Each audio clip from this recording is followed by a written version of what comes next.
what's up mga kahupek? So, yun nga, kakatapos ko lang mag-warm up. So, kung matatanong nyo kung bakit ko pinapractice yung shooting ko, kasi nga, gagayahin natin yung moves ni Luka Doncic. So, ayun guys, gusto ko rin talaga matutunan itong mga moves ni Luka Doncic, kaya malaking tulong itong magawa ko ngayon. So, yun, tara guys, samahan nyo. So, yun, bago tayo mag-start, ang gamit ko nga palang sapatos ay ang Puma by Kyle Kuzma. Madalas ko siyang ginagamit kapag nag-i-ensayo ko. Makapit siya, mas lalo na indoors.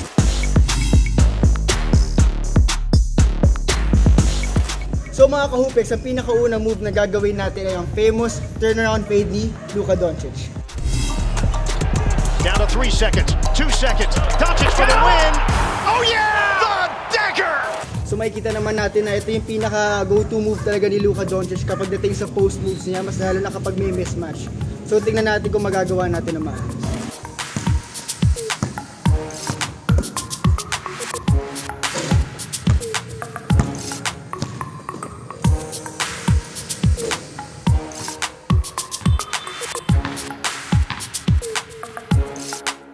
So yun guys, medyo mahirap siyang gawin kasi syempre manggagaling ka sa spin. Tapos titira ka off of one foot, so kailangan talaga yung balance mo tsaka yung power ng legs mo, doon mo talaga kukuhain.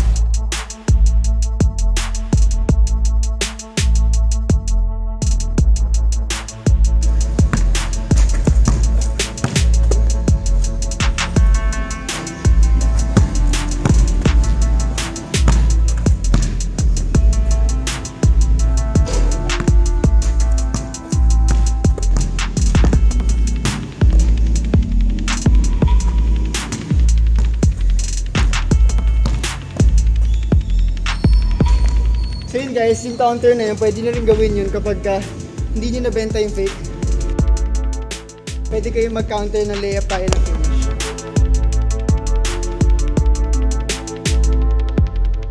At ang next move na gagayahin naman natin ay ang twin-twin step back. The most important part in the whole is the balance. You gotta be balanced the whole time.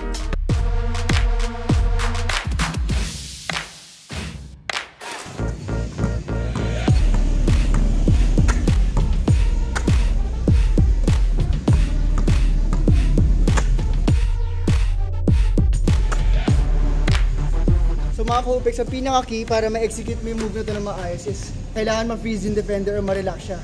So yung paraan para ma-relax yung defender mo is mag-start ka na mabagal. Pacing nga.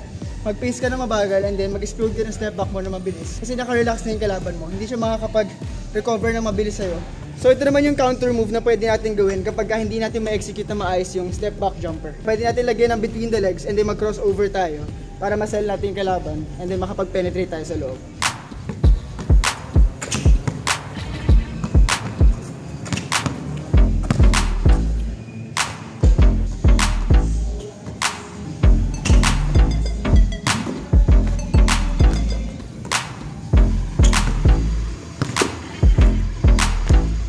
So ayun, ang pinakahuling gagawin naman natin ay ang counter spin fade away.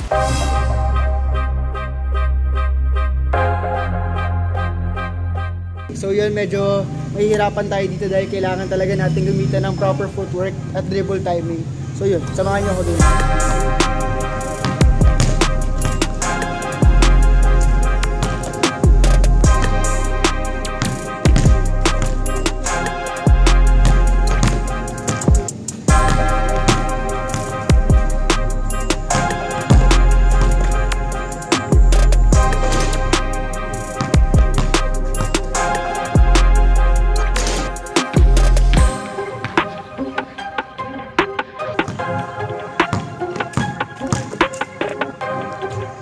So ang pinaka-key factor para ma-sell natin or magawa natin yung move na to na maayos is kailangan lagyan natin ng drop galing dun sa bola para ma-sell natin sa defender na iikot tayo, pero at the same time may pectus yung drop ball natin para bumalik ay makapag-spin tayo ng maayos at makapag one foot fade away tayo.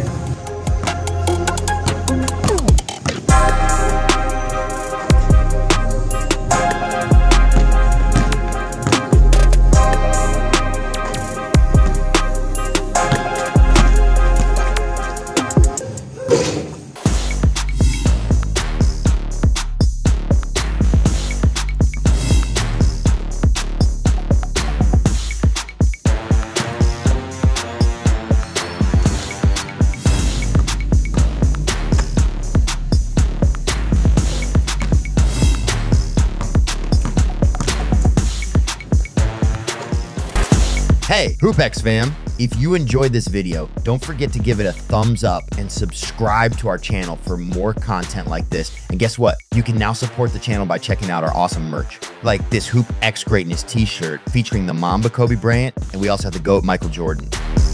We've got cozy hoodies and stylish t-shirts that you don't want to miss. Click the link in the description to get your hands on them.